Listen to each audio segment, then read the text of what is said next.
Alright. What I see when I'm looking at the back of your head, duck head,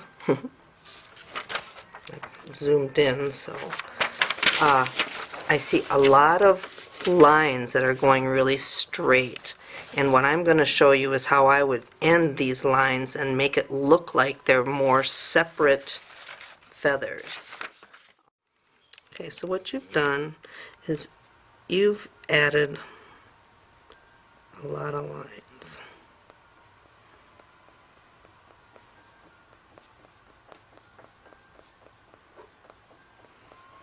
And that's good, because you got to break up the surface. If you haven't done any like stoned in texture, it's important to add texture through the burn, but you can't just do it with long lines. So basically, this small area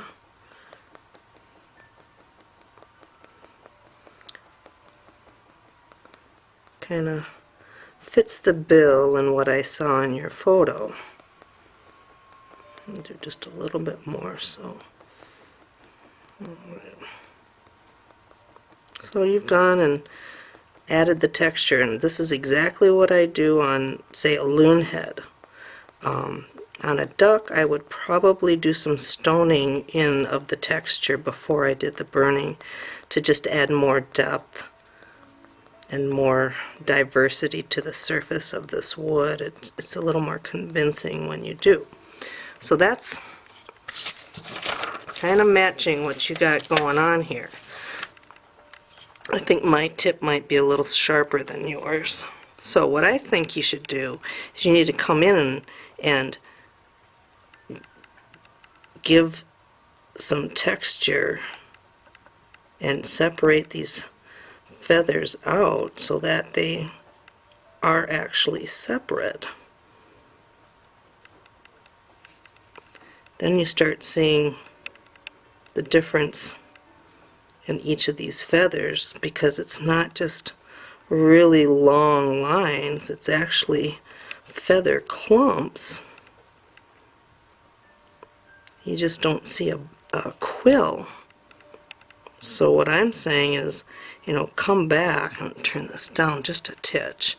Come back and add a little twist from right to left when you're wood burning to actually define the feathers and end the barbs of each feather.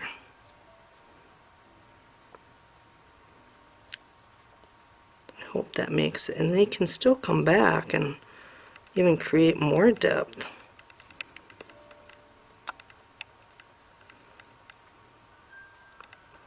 Tupelo will like move for you if you really want to go to town.